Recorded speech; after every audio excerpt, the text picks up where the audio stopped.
Mes amis vierges, bonjour et bienvenue sur la chaîne Tarot à merveille. Pour votre tirage général, ceux qui me découvrent, soyez les bienvenus. J'espère que vous allez bien. Allez, c'est parti. Vous n'êtes pas prêt, je le sais, vous le savez. Cette phrase ne devrait pas vous blesser, elle devrait vous rassurer.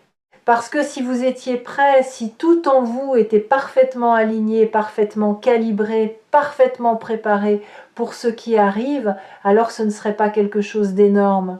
Ce serait quelque chose de prévisible, d'attendu, de banal. Et ce qui se prépare pour vous n'a rien de banal. Les choses véritablement transformatrices arrivent toujours quand on n'est pas prêt. C'est leur signature, leur marque de fabrique. Elles ne frappent pas quand le terrain est dégagé et les valises faites. Elles frappent quand vous êtes au milieu de votre routine, les mains pleines d'autre chose, le regard tourné dans la mauvaise direction. Et c'est justement cette absence de préparation qui garantit l'authenticité de votre réponse. Pas de script répété, pas de posture calculée, juste vous, brut, vrai, pris au dépourvu.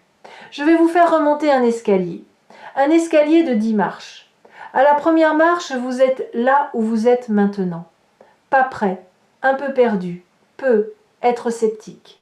À la 10e marche, vous comprendrez exactement ce qui arrive et pourquoi votre sentiment de ne pas être prêt est en réalité le signe le plus fiable que vous l'êtes.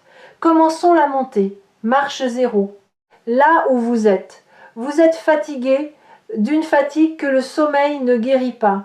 C'est une fatigue plus profonde, existentielle, la fatigue de maintenir en place des structures qui ne tiennent plus, des habitudes dont vous avez oublié l'origine, des relations qui fonctionnent sur pilote automatique, des objectifs que vous poursuivez par inertie plutôt que par désir. Vous faites les gestes, vous dites les mots.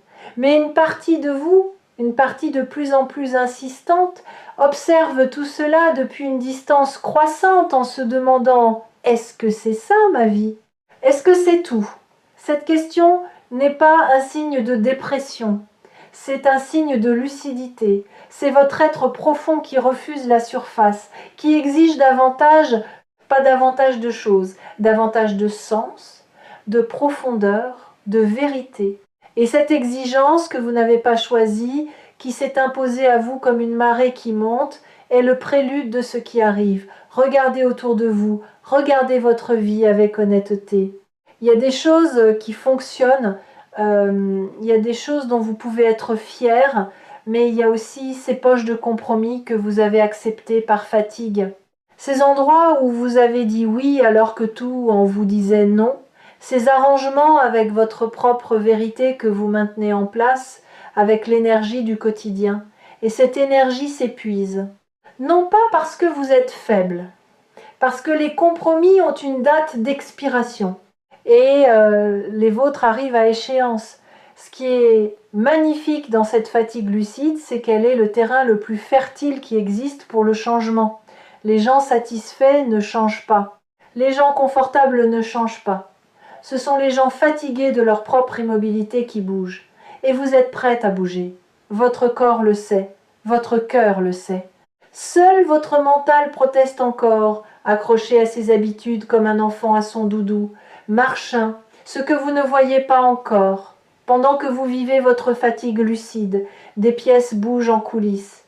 Des connexions se forment entre des personnes, des opportunités et des circonstances dont vous ignorez l'existence.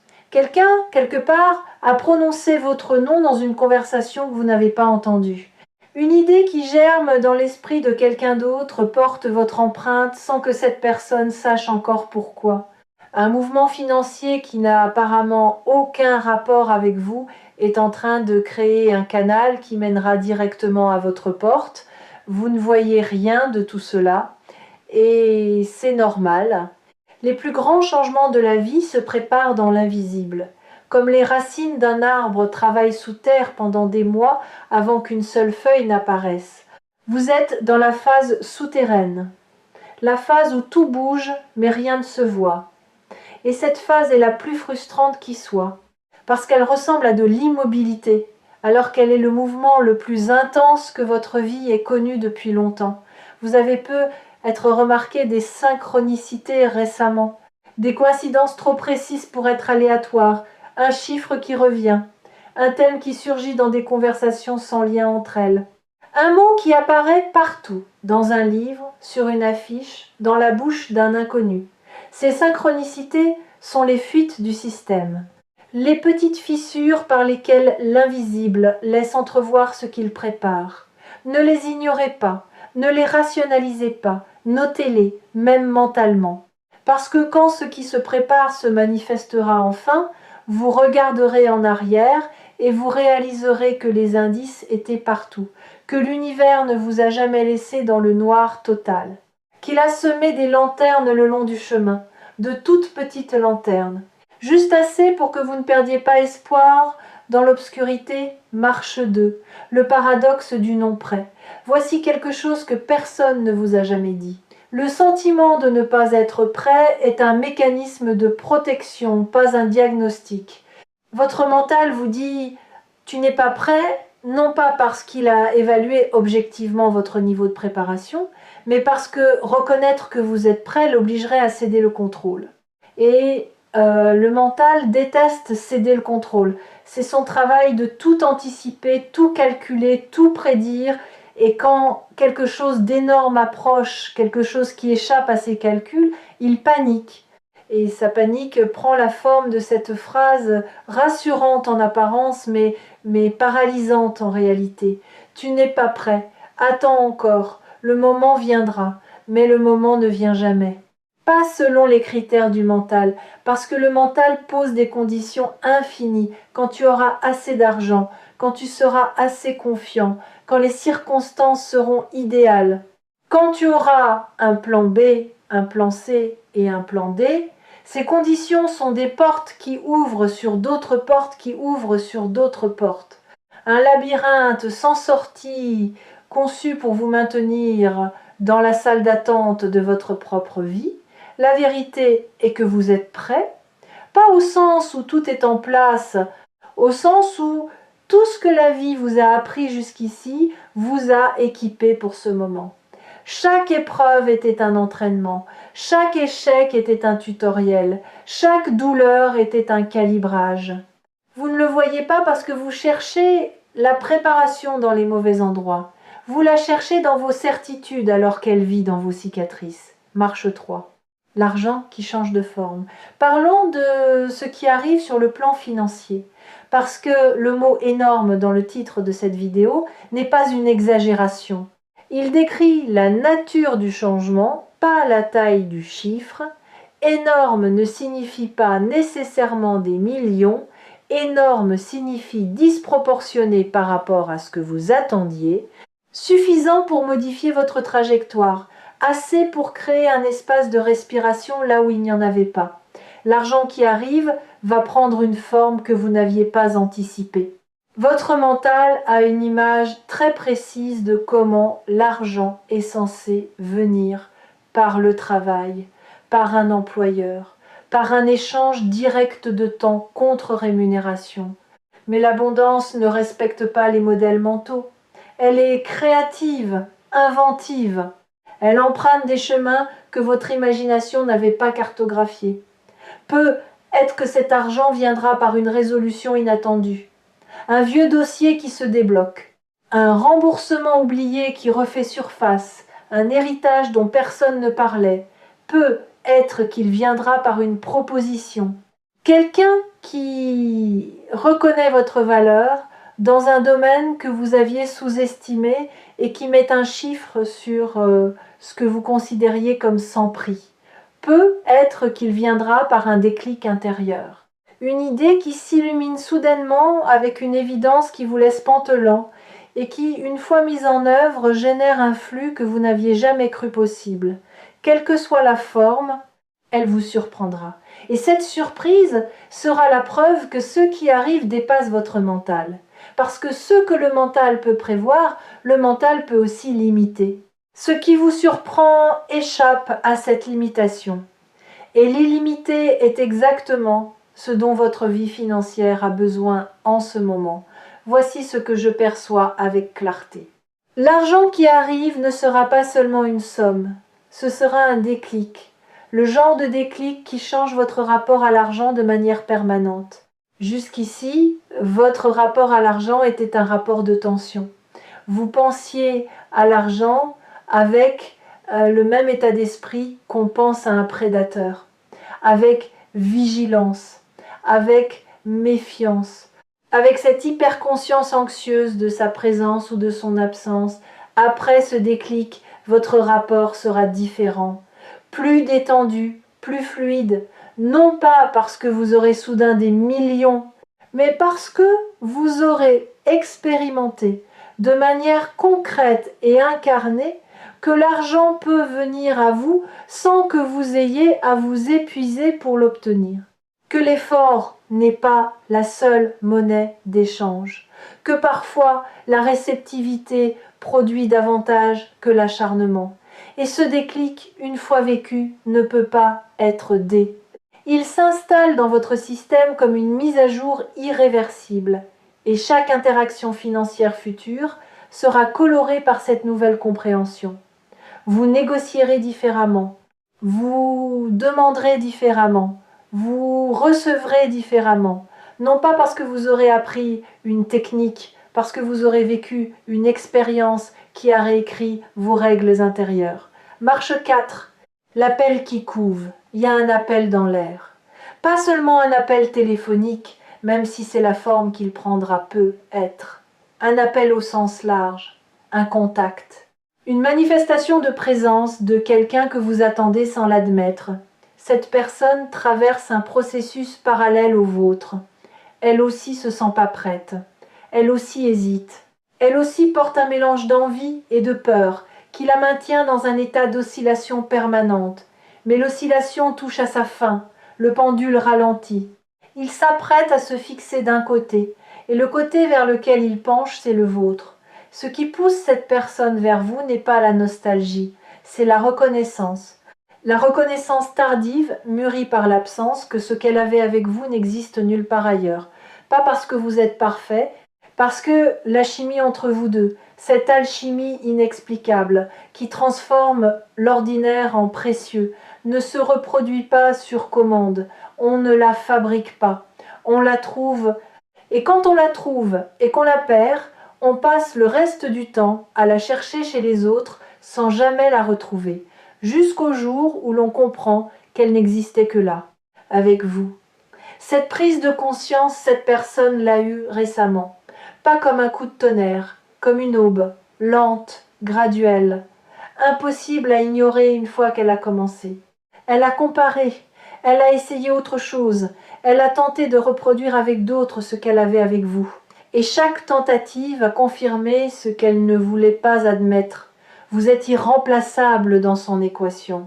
Pas parce que vous êtes parfait, parce que votre imperfection s'emboîte exactement dans la sienne, parce que vos failles se complètent au lieu de se heurter, parce qu'ensemble vos manques cessent d'être des manques et deviennent des espaces où l'autre peut se déployer. Cette reconnaissance tardive est en train de transformer son hésitation en mouvement.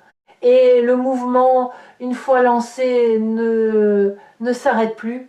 Il accélère, il se renforce à chaque jour qui passe. Chaque matin où cette personne se réveille, en pensant à vous, ajoute 1 gramme de poids au plateau de la balance qui penche vers l'action. Et le plateau est presque assez lourd maintenant. Marche 5. Le milieu de l'escalier, nous sommes à mi-chemin. Arrêtons-nous, respirons et regardons en bas. Voyez le chemin parcouru depuis la marche 0. Vous étiez fatigué, sceptique, pas prêt, et en 5 marches, quelque chose a déjà changé. Pas dans votre vie, dans votre perception. Vous commencez à entrevoir la possibilité que ce qui arrive n'est pas une menace. C'est un cadeau emballé dans du papier que votre mental ne reconnaît pas. Et le fait de ne pas reconnaître l'emballage ne dit rien sur la valeur du contenu. Si cette vidéo vous a trouvé sur Tarot à merveille, c'est que vous êtes exactement au milieu de cette ascension. Ni en bas dans l'ignorance, ni en haut dans la compréhension totale. Au milieu, dans cet espace inconfortable mais fertile où le doute coexiste avec l'espoir, où la peur marche à côté de l'excitation, où vous ne savez pas encore ce qui vous attend, mais vous sentez dans chaque fibre de votre être que c'est réel. Marche 6. Ce que l'énorme exige de vous, ce qui arrive va exiger quelque chose de vous, pas un sacrifice, pas une épreuve supplémentaire, un lâcher-prise, le lâcher-prise de votre image de vous-même, l'image du survivant, de celui qui se débrouille avec peu, de celui qui n'attend rien pour ne pas être déçu, de celui qui a fait de la modestie une armure et du manque une identité.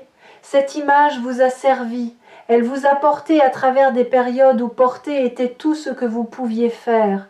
Mais elle est devenue trop petite, comme un vêtement d'enfant sur un corps d'adulte.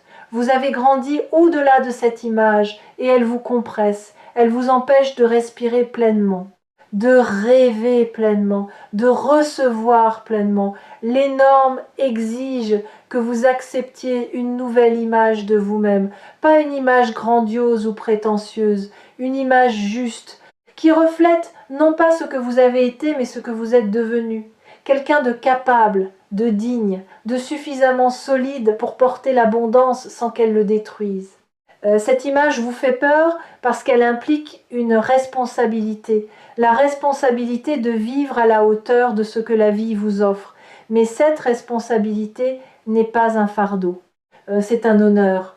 Et voici un secret que les gens qui réussissent leur transformation ne partagent presque jamais. Le moment le plus difficile n'est pas la traversée de l'épreuve, c'est le moment juste après, le moment où l'épreuve est terminée et où vous devez apprendre à vivre sans elle, parce que l'épreuve, aussi douloureuse qu'elle soit, finit par devenir familière. Elle devient votre identité, vous êtes celui qui lutte, celui qui survit, celui qui fait face. Et quand la lutte n'est plus nécessaire, quand la survie cède la place à la vie, vous vous retrouvez face à un vide, non pas un vide de manque, un vide d'identité. Qui suis-je si je ne suis plus en train de lutter? La réponse est vous êtes quelqu'un de libre. Et la liberté, au début, est vertigineuse. Elle ressemble au premier pas hors d'une cage dont la porte est restée ouverte pendant des jours avant que vous osiez la franchir. Mais une fois franchi, ce pas est irréversible. Et le monde de l'autre côté est plus vaste que tout ce que la cage vous permettait d'imaginer. Marche 7. Le lien entre l'argent et l'appel, vous vous demandez peut être pourquoi l'argent et cet appel arrivent en même temps. C'est pas une coïncidence, c'est une cohérence. Les deux sont des manifestations du même mouvement. Le mouvement de votre vie qui passe du mode survie au mode expansion. En mode survie, tout est serré, l'argent est compté, les relations sont contrôlées, les émotions sont rationnées. Chaque ressource est gérée avec la paranoïa de celui qui pense qu'il n'y en aura jamais assez. En mode expansion, tout circule. L'argent vient et va avec fluidité. Les gens entrent et sortent de votre vie avec grâce. Les émotions sont vécues pleinement, sans la censure du mental qui décrète lesquelles sont autorisées. Vous passez du premier mode au second. Et dans cette transition, l'argent et l'appel sont les deux premiers signes visibles du changement, les éclaireurs du nouveau régime, les preuves tangibles que l'expansion a commencé, marche 8. Ce qui se passe quand vous décrochez. Quand l'appel viendra, quand vous décrocherez, que ce soit un téléphone ou une porte ou un regard, quelque chose d'inattendu va se produire. Le scénario que vous aviez préparé, consciemment ou non, va voler en éclats, parce que ce que cette personne aura à vous dire ne correspond à aucun de vos scripts mentaux. Ce ne sera pas une excuse, ce ne sera pas une déclaration, ce ne sera pas une explication de son absence. Ce sera plus simple et plus profond que tout cela. Ce sera une question, une vraie question, pas rhétorique, sincère. Et cette question vous laissera sans voix, non pas parce qu'elle est complexe, parce qu'elle est exactement la question que vous vous posez à vous-même depuis des semaines sans oser y répondre. Et dans ce moment de miroir, dans cette collision entre la question de l'autre et votre propre questionnement intérieur, quelque chose va fondre. Une couche de glace dont vous ne soupçonniez même plus l'existence parce qu'elle faisait partie de votre paysage intérieur depuis si longtemps, et sous cette glace il y a de l'eau vive, chaude, en mouvement. Cette eau vive, ce sont les émotions que vous avez retenues, les mots que vous n'avez pas prononcés, les tendresses que vous n'avez pas exprimées, les aveux que vous n'avez pas faits, pas à l'autre, à vous-même. Parce que les plus grands aveux ne sont pas ceux qu'on fait aux autres, ce sont ceux qu'on se fait à soi-même. L'aveu que vous vous souciez encore, l'aveu que l'indifférence que vous affichez est un costume, pas une peau. L'aveu que sous le blindage du « j'ai tourné la page », le livre est encore ouvert au même chapitre. Et quand cette glace fondra, quand ces aveux intérieurs remonteront à la surface, vous découvrirez que la vulnérabilité n'est pas la fin de la force, elle est son expression la plus pure. Parce que n'importe qui peut se blinder, mais il faut un courage immense pour rester tendre dans un monde qui récompense la dureté, marche 9, l'avant-dernière. Ici, la vue est presque complète. Vous voyez la marche 0, en bas, minuscule maintenant, et vous voyez la marche 10 au-dessus de vous, si proche que vous pourriez la toucher en levant le bras, et entre les deux le chemin parcouru. La fatigue transformée en lucidité, le scepticisme transformé en ouverture, le sentiment de ne pas être prêt transformé en compréhension que la non-préparation est la forme la plus honnête de la disponibilité, les fidèles de Tarot à merveille reconnaîtront ce moment où le puzzle s'assemble non pas parce qu'une pièce manquante a été trouvée, mais parce que le regard a changé.